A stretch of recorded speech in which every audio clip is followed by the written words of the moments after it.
The joy of looking down from His throne on March 14th, 2010, to a little church in Pittsburgh called Calvary Chapel of Pittsburgh, and see a group of 40 or 50 people sitting here worshiping Him and learning about Him and seeking to know more about Him and be like Him. That's the joy that was set before Christ, that He said, I am willing to do this. I am willing to endure breaking of fellowship. I am willing to endure having never known sin, having sins of billions of people put upon me, and taking that for that joy, for the joy of my kids, for the joy of my kids. That's Jesus. Verse 6, but I am a worm and not a man, a reproach of men and despised by the people. And all those who see me ridicule me. They shoot out the lip and shake the head, saying, he trusted in the Lord. Let Him rescue him. Let Him deliver him, since He delights in him. Almost word for word, 1,000 years before it happened, what was said to Him while He was on the cross. And then we come back again, verse 9. But you, not just but God, but you, Lord. But you are He who took me out of the womb. You made me trust while on my mother's breast. I was cast upon you from birth. From my mother's womb, you have been my God. You know something? There's a reason that you're alive today. Did you ever think about that? One of the memories of my childhood I can remember, I was, probably 10 years old, and I was old enough now that I was allowed to talk on the telephone to friends. That was like, got to that certain level of life experience, I was allowed to do that. And in my house, my father had his chair on, if you're facing the fireplace, it was on the right. My mom's chair was on the left. And if you went back behind my dad's chair, there was a hallway that went back to their bedroom, and there was a phone in there. And I would go in and use that phone to talk because the other phone was in the living room. You see, there actually was a day when you couldn't take a phone and carry it around with you and go anywhere you wanted to. You were attached to a wire. And it was amazing that we actually had 2 phones in our house, and there were separate lines because my dad needed it for work. I mean, that was like, whoa, I thought we were rich or something because we had that. So I was back in their bedroom. Now, when you went into Mom and Dad's bedroom, you weren't allowed to close the door. I mean, there are certain things you're not allowed to do. I was allowed to sit on their bed and use the phone, but you leave that door open. And my father, though not physically, he has ears about this big, kind of like an elephant. He could hear like crazy.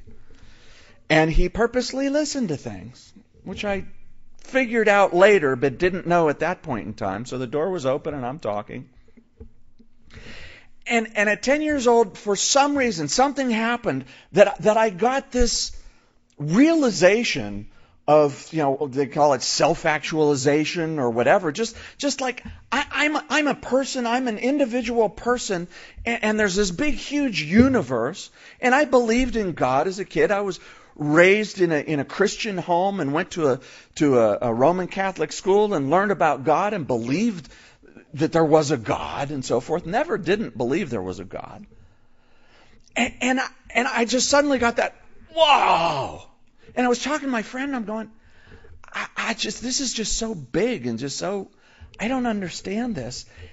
And what is life all about? Why? I don't understand, and this is too big for me. And when I finished talking to my friend, I came out, and this is one of the ways I discovered how big my dad's ears were. But he said something to me that really struck home, and I believe it was straight from God. And I told him about this years and years later, and it was one of those things he didn't remember. It wasn't a big thing to him. He didn't realize how big a thing it was to me. Remember that, parents. Sometimes the littlest thing you say can have the biggest influence in your child's life. You don't know how God is going to use that.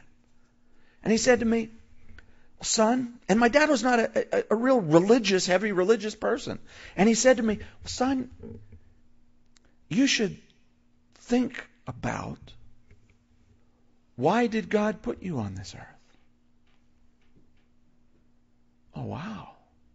You mean there might be a purpose for that?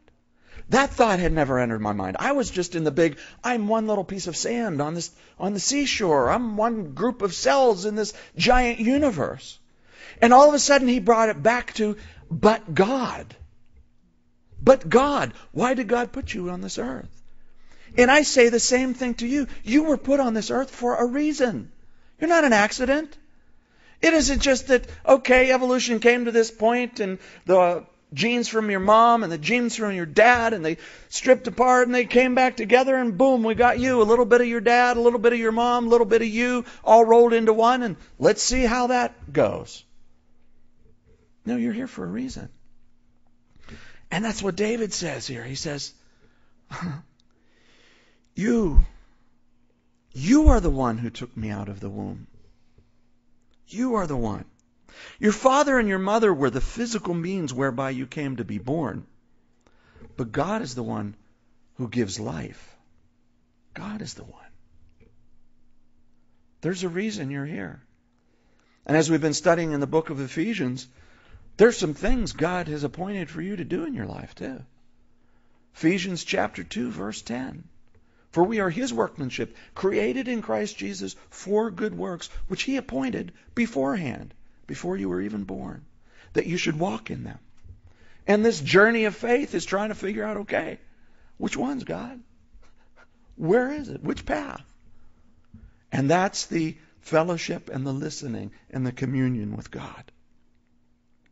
But you, I'm ridiculed. People are ridiculing me for trusting you, but you're the one who caused me to have life. And so regardless what anyone else says, I know there's a reason why I was born, why I was born to the parents I was born to, and why I was placed on this earth in the time continuum that I was placed in. There's a reason, a purpose. It's not by accident. He goes on and he says, many bulls have surrounded me, and talks about his enemies surrounding him. He talks about the bulls of Bashan. Bashan is basically what we know as the Golan Heights today in northeastern Israel. It was a very lush area at that time, and so the animals grew strong because of all the vegetation and food there. And the bulls of Bashan were known as, man, you get a strong bull, you get one from Bashan. And he says, my enemies are like the bulls of Bashan, and they have encircled me. My enemies surround me. And I have no strength. And not only these big bulls, these enemies, now there are dogs, almost like wolves or something, encircling as well behind the bulls. He calls them the congregation of the wicked. Not necessarily his determined enemies. Those are the bulls. But the dogs are just the wicked. It's just, all right, this looks like fun. I'll take a piece of this. We'll let the bulls go in first and take care of them. Then I'll get a little piece of this action. And that's the idea here. And Jesus upon the cross was surrounded not by his disciples, not by his friends. He was surrounded by the Jews who wanted him dead and purposed him dead. He was surrounded by the Romans. He was surrounded by his enemies and by the congregation of the wicked, with the exception of a few of the women who had followed him from Galilee and had the courage to stand there and to care for him. And John, the disciple, for some period of time. Interesting. That's a whole sermon in itself, but I'll leave that for the women's study on Friday morning. That'd be a good one. But you, I have no strength. I can count my bones. My heart is poured out. I'm poured out like water.